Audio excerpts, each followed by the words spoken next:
السلام علیکم ورحمۃ اللہ وبرکاتہ۔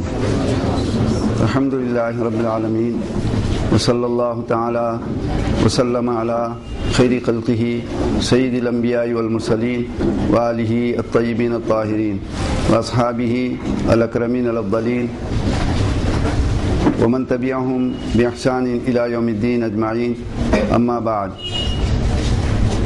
فقد قال سبحانہ وتعالی وَعَلَمُوا أَنَّ فِيكُمْ رَسُولَ اللَّهِ۔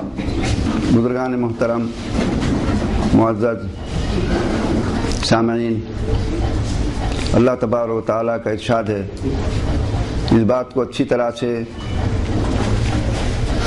جان لو، أَنَّ فِيكُمْ رَسُولَ اللَّهِ، تمہارے اندر اللہ کے رسول صلی اللہ علیہ وسلم ہے۔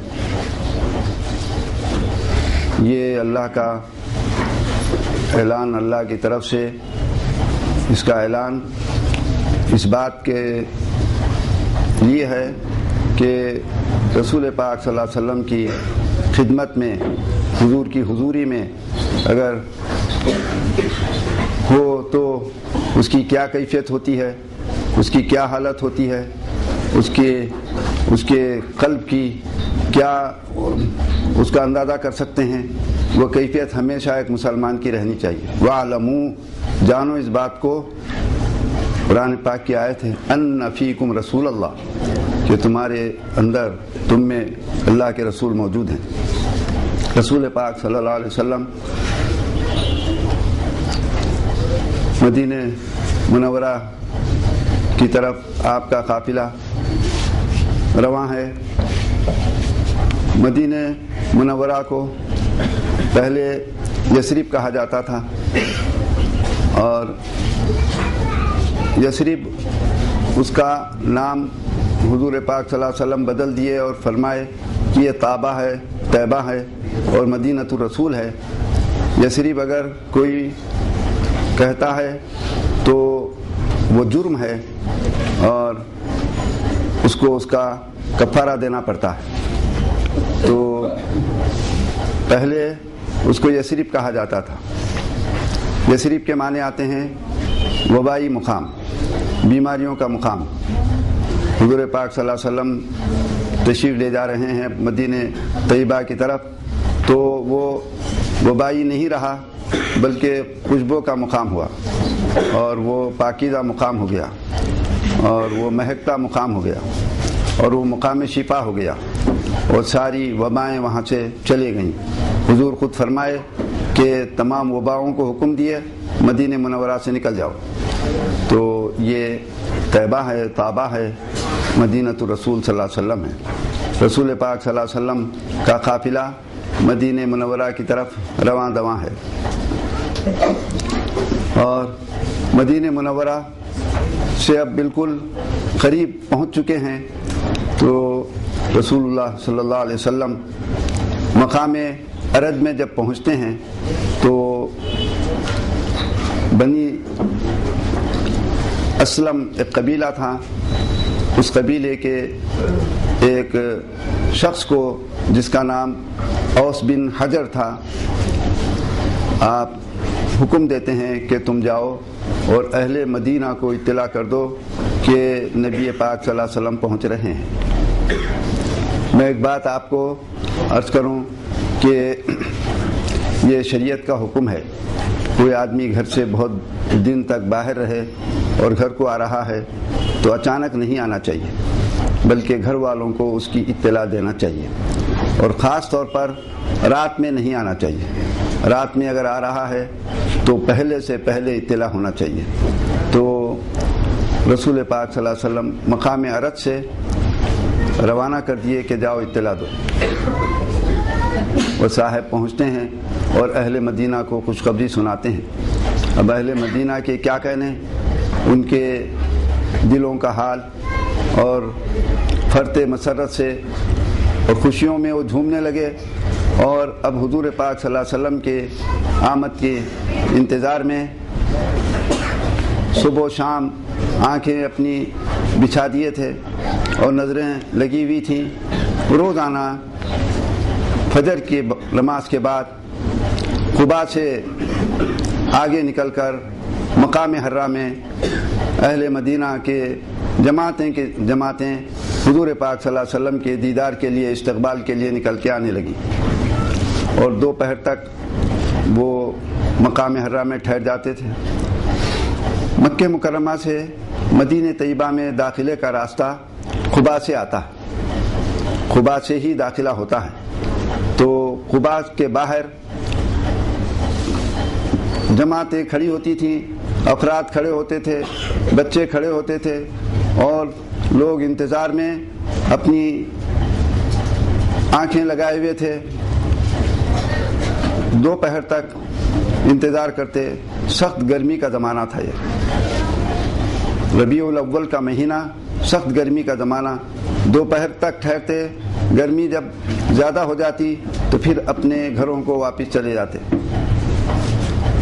ایسے ایک دن گزر گیا، 2 دن گزر گئے، 3 دن گزر گئے، تیسرے دن بھی آئے اور انتظار کرتے رہے، لیکن رسول پاک صلی اللہ علیہ وسلم کا نورانی قافلہ اور اس کی خوشبو ابھی پہنچی نہیں، اور دوپہر تک ٹھہر کر پھر وہ واپس اپنے گھروں کو چلے گئے۔ کچھ دیر نہیں ہوئی تھی کہ ایک یہودی اپنے گھر سے نکل کر اس طرف سے جا رہا تھا، اور وہ دیکھتا ہے کہ ایک نورانی قافلہ آ رہا ہے، اور اس کو معلوم تھا کہ مسلمان رسول پاک صلی اللہ علیہ وسلم کی تشریف آوری کے انتظار میں ہیں، اور وہ غور کرتا ہے اور اس کو یقین ہو جاتا ہے کہ یہ وہی قافلہ ہے، وہی حضرات، وہی شخصیات ہیں کہ جن کے انتظار میں مسلمان اپنے گھروں سے نکل کر وہ استقبال کے لیے روزانہ دور دور تک آ رہے ہیں۔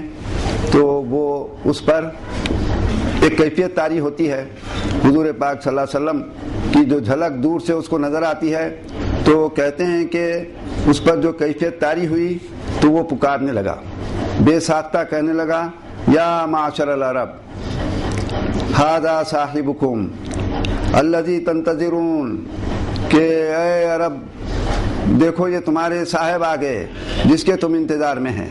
بس یہ آواز کرنے لگا، اور بے ساختہ وہ چیختا اور پکارتا رہا۔ یہ آواز جب اہل مدینہ تک پہنچی تو وہ اپنے گھروں سے، چلچلاتی دھوپ ہے، گرمی اپنے شباب پر ہے، گھروں سے نکلتے ہیں، اور خوشیوں میں ان کو یہ بھی احساس نہیں رہا کہ زمین تپ رہی ہے، فضائیں گرم ہو چکی ہیں، لو چل رہی ہے۔ حضور پاک صلی اللہ علیہ وسلم کی تشریف آوری کی خبر سن کر بے ساختہ گھروں سے چل رہے ہیں، چھوٹے ہیں، بڑے ہیں، بوڑھے ہیں، بچے ہیں، اور انصار ہیں، مہاجرین ہیں، اور وہ ہیں جو ابھی حضور پاک ابھی مسلمان نہیں ہوئے، ایمان نہیں لائے تھے، اور وہ اس انتظار میں تھے کہ وہ تشریف لائیں گے تو ان سے ہم کو معاہدہ کریں گے، ان سے معاہدات کرنا ہوگا اور ان سے اپنا میل ملاپ کرنا ہوگا۔ بے ساختہ ہر قسم کے لوگ ہیں کہ بس گھروں سے نکلے اور پھر وہی مقام تک پہنچتے ہیں۔ رسول پاک صلی اللہ علیہ وسلم جب قریب پہنچتے ہیں تو نعرے بلند کرتے ہیں، کہتے ہیں، اور ایک دوسرے کو مبارکباد دیتے ہیں کہ جا رسول اللہ، جا نبی اللہ، جا رسول اللہ۔ بس ہر طرف یہی نعرے ہیں، بس کہ جا رسول اللہ، جا نبی اللہ۔ رسول پاک صلی اللہ علیہ وسلم تشریف لائے، اللہ کے نبی تشریف لائے۔ رسول مقبول صلی اللہ علیہ وسلم جیسے جیسے قباء کے قریب پہنچتے ہیں، سیدنا ابو بکر صدیق رضی اللہ تعالیٰ عنہ حضور پاک صلی اللہ علیہ وسلم کے ساتھ ہیں۔ سیدنا ابو بکر صدیق رضی اللہ تعالیٰ عنہ حضور کی جو اس پورے سفر میں حضور کی جو خدمت کرتے رہے، حضور کی جو حفاظت کرتے رہے، حضور کی جو معیت اور حضور کی صحبت جو ان کو حاصل ہوئی، تو کہتے ہیں کہ ان کے چہرے کے انوار دیکھنے کے تھے، اور لوگ تمیز کرنا مشکل ہو گیا تھا لوگوں کے لیے کہ حضور اس میں حضور کی شخصیت کون سی ہے۔ سیدنا ابو بکر صدیق رضی اللہ تعالیٰ عنہ اس کا اندازہ کرتے ہیں، اور فوراً آپ اتر کر اپنی ایک چادر رسول پاک صلی اللہ علیہ وسلم کے اوپر سایہ کر دیتے ہیں، تو لوگ سمجھ جاتے ہیں کہ یہ وہ ہیں کہ جن کے انتظار میں ہم ہیں۔ رسول مقبول صلی اللہ علیہ وسلم قباء میں تشریف لے جاتے ہیں، قباء میں پہنچتے ہیں۔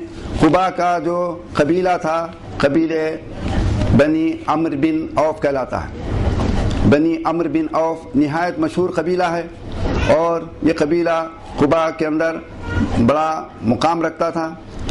اس قبیلے کے بڑے سردار تھے، ان کا نام تھا کلثوم بن ہدم۔ کلثوم بن ہدم یہ قبیلے کے سردار تھے، حضور کا استقبال کیے اور سارے اہل قبا استقبال کیے، اور کلثوم بن ہدم حضور پاک صلی اللہ علیہ وسلم کو اپنے گھر لے گئے۔ رسول پاک صلی اللہ علیہ وسلم کلثوم بن ہدم کو شرف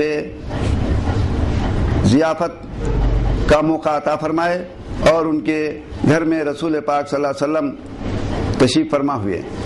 کلثوم بن ہدم اپنی قسمت پر نازاں تھے کہ میری قسمت کہ جن کے لیے کائنات بنائی گئی، اور وہ کہ جو ساری نبوتیں اور دنیا کے اندر جتنا اللہ کا کرم اور فیض اس کی رحمت آئی ہے، یہ سب رحمت اور یہ سارا فیض جن کا صدقہ ہے، آج وہ میرے گھر میں تشریف فرما ہے۔ کلثوم بن ہدم کے گھر میں حضور تشریف فرما ہوئے، اور وہیں قریب میں ایک اور صحابی تھے، ان کا نام تھا سعد نام تھا، ان کے بیوی بچے نہیں تھے، ان کا گھر خالی رہتا تھا۔ رسول پاک صلی اللہ علیہ وسلم ملاقات کے لیے، لوگ جب آپ کی زیارت کے لیے ملاقات کے لیے آتے تو حضرت سعد کے گھر تشریف لے جاتے، کیونکہ وہاں کوئی ہجوم نہیں تھا اور لوگوں کی ملاقات کے لیے سہولت تھی۔ میں گزشتہ بھی کسی سبق میں عرض کر چکا ہوں کہ آنے والوں کے لیے گھر کے اندر گنجائش رہنا چاہیے۔ آپ ہمارے بزرگوں کو، اسلاف کو دیکھتے ہیں، ہماری اپنی زندگی کے اندر ہم اپنے بزرگوں کو دیکھیں، آج کے گھر کو بھی دیکھتے ہیں، ہم پہلے کے گھروں کو بھی دیکھتے ہیں۔ پہلے کے گھر جو بنائے جاتے تھے اس کے اندر مہمان کے لیے مہمان خانے کی خیال اور رعایت رکھ کے گھر بناتے تھے۔ کوئی گھر حیدرآباد میں ایسا نہیں تھا کہ جس میں مہمان کے لیے پہلے خیال نہ رکھا جاتا ہو۔ اب تو کیا حال ہے وہ آپ جانتے ہیں۔ تو مہمان کے لیے جس گھر کے اندر گنجائش نہ ہو، حدیث شریف میں سنا چکا ہوں میں، شارحین حدیث لکھتے ہیں کہ وہ گھر منحوس ہے، چاہے وہ گھر کتنا ہی دیوڑی نما کیوں نہ ہو۔ تو بہرحال یہ کہ رسول پاک صلی اللہ علیہ وسلم تشریف فرما ہوئے، اہل قبا آتے اور اہل مدینہ بھی آتے۔ مدینہ منورہ ابھی فاصلے پر ہے، مدینہ منورہ تک ابھی حضور تشریف نہیں لے گئے ہیں اور قبا میں تشریف فرما ہو گئے۔ اس قبا میں کتنے دن رہے حضور پاک صلی اللہ علیہ وسلم، اس میں اہل تاریخ نے مختلف اقوال لکھے ہیں۔ کوئی لکھتے ہیں کہ 24 دن رہے، بعض لکھتے ہیں 22 دن رہے، اور بعض 3 دن کا بھی ذکر کرتے ہیں، بعض اس سے کم زیادہ لکھتے ہیں۔ لیکن عام طور پر جو روایت ہے، رسول پاک صلی اللہ علیہ وسلم قبا میں 14 دن قیام فرمائے یا 12 دن قیام فرمائے۔ اس کے بعد رسول اکرم صلی اللہ علیہ وسلم جب قبا پہنچے، ربیع الاول کی 12 تاریخ تھی اور دوشنبے کا دن تھا، اور لکھتے ہیں سیرت لکھنے والے کہ رسول پاک صلی اللہ علیہ وسلم کی آپ کی ولادت باسعادت بھی 12 ربیع الاول، اور آپ کی مدینہ منورہ ہجرت اور رونق افروزی یہ بھی 12 ربیع الاول، اور رسول پاک صلی اللہ علیہ وسلم کا وصال یہ بھی 12 ربیع الاول۔ تو 12 ربیع الاول کی 12 تاریخ تھی۔ سرکار دو عالم صلی اللہ علیہ وسلم 12 یا 14 دن یا علی الاختلاف قبا میں تشریف فرما ہونے کے بعد اب اعلان فرمائے کہ مدینہ منورہ کو ہماری روانگی ہوگی۔ مدینہ منورہ چل رہے ہیں حضور پاک صلی اللہ علیہ وسلم۔ رسول پاک صلی اللہ علیہ وسلم جب مدینہ منورہ کا اعلان فرمائے تو یہ جمعے کا دن تھا، قبا سے جو نکل رہے ہیں جمعے کا دن، جمعے کی صبح آپ نکلے اور چلتے ہوئے راستے میں ایک قبیلہ ملتا ہے بنی سالم، اس قبیلے کا نام ہے بنی سالم۔ اس قبیلے میں جمعے کا وقت ہو گیا تو حضور پاک صلی اللہ علیہ وسلم سب سے پہلا جمعہ اور سب سے پہلا خطبہ جمعہ اسی قبیلے بنی سالم میں فرمائی۔ اس قبیلے بنی سالم کو یہ علف ہوا، جمعے کا وقت ہو چکا تھا، حضور وہاں قیام فرمائے اور جمعے کی نماز کا اہتمام ہوا اور خطبہ دیے۔ قبیلے بنی سالم کے تمام بزرگ حضرات حضور کی خدمت میں درخواست لے کر آئے کہ یا رسول اللہ، آپ اپنے مستقل قیام کے لیے ہم کو شرف عطا فرمائے۔ ہم بڑی تعداد والے ہیں، بڑی طاقت و قوت والے ہیں، اور ہمارے پاس ساز و سامان بھی بہت ہے، ہم ہر طرح سے حفاظت کر سکتے ہیں، سارے سامان حفاظت کے ہمارے پاس موجود ہے، اور آپ کی ہر طرح کی ہم خدمت کے حاضر ہیں، آپ مستقل طور پر یہاں قیام فرمائیں۔ تو حضور پاک صلی اللہ علیہ وسلم ارشاد فرمائے، دیکھو خلو سبیلہا، کہ اس اونٹنی کو کہ مہار پکڑنے کی کوشش مت کرو، اس کو چھوڑ دو۔ قبیلے بنی سالم کے سے جب حضور روانہ ہونا چاہ رہے تھے تو ہر آدمی کی یہ خواہش تھی کہ رسول پاک صلی اللہ علیہ وسلم انہی کی مہار کو میں تھاموں، اور ہر ایک کی خواہش تھی کہ جس وقت تاریخ لکھی جائے گی اور جس وقت واقعہ بیان کیا جائے گا اس وقت اونٹنی کی مہار کو پکڑنے والوں میں، اس کو تھامنے والوں میں میرا بھی نام آئے۔ اور لوگ ہیں کہ ایک ہجوم ہے کہ ہر ایک کوشش کر رہا ہے کہ میں بھی اس کی مہار کو، اس کی رسی کو میں تھاموں، اس کو پکڑوں۔ حضور نے فرمایا خلو سبیلہا، سب چھوڑ دو، اس کی نکیل کو، اس کی مہار کو چھوڑ دو۔ فإنہا مامورۃ، اللہ کی طرف سے اس کو حکم مل چکا ہے، جہاں اللہ کا حکم ہے بس وہیں یہ پہنچے گی۔ تو بنی سالم قبیلے کے سارے لوگ حضور پاک صلی اللہ علیہ وسلم کے اس فرمان پر اپنا سر جھکا دیے۔ رسول پاک صلی اللہ علیہ وسلم ہیں کہ اب مدینہ منورہ کی طرف بڑھ رہے ہیں۔ جب حضور مقبول صلی اللہ علیہ وسلم مدینہ منورہ کی طرف بڑھنے لگے، اہل مدینہ، تمام اہل مدینہ دو رویا میلوں کھڑے ہو گئے، دو رویا، اور مرد ہیں، بوڑھے ہیں، نوجوان ہیں، اور بچے ہیں، اور عورتیں ہیں، اور بچیاں ہیں، اور نوجوان عورتیں، پردہ نشین عورتیں گھروں کے اوپر چھتوں پر بیٹھ گئی ہیں اور کھڑی ہو گئی ہیں ایک دیدار کے لیے، اس کا استقبال کے لیے۔ رسول پاک صلی اللہ علیہ وسلم آگے بڑھتے ہیں تو اب پورے مدینہ کی بچیاں اور آتا ہے کہ عورتیں اور سب جتنے ہو سکتے تھے سب حضور پاک صلی اللہ علیہ وسلم کی آمد پر مباد اور مرحبا اور آپ کی آمد کے ترانے اور نغمے گانے لگ گئے، اور مشہور ترانہ ہے، سب سنتے ہیں آپ، اور انشاءاللہ آگے ترانے کا دن ہے، اور حضور پاک